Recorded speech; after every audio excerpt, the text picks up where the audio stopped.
kayong lahat sa mga kapatid ko. Iiyak mo ng banggitan.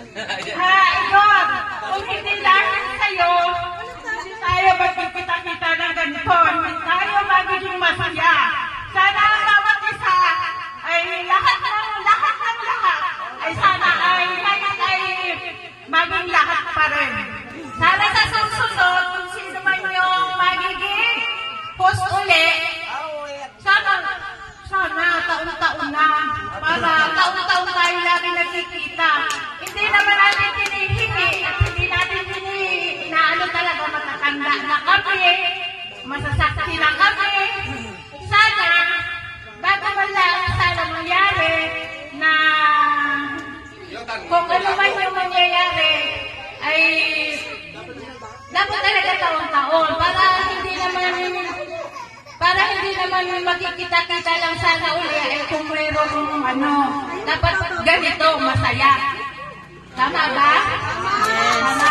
Maraming salamat sa inyo. Ako ay talagang, alam niyo na, pinilit ko pa rin. Kahit pa paano. Siguro naman, alam niyo kung ano yung nangyari sa buhay ko. Pinilit ko pa rin. Kaya sana taon-taon ha. Kung sino man yung magiging host, ay bahala siya sa handa.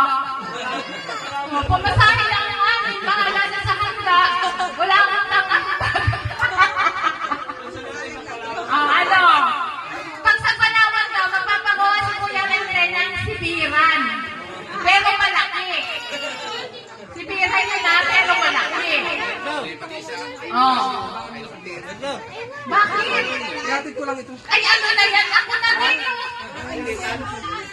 Ito meron. O sige, maraming salamat. Sana nga, taon-taon.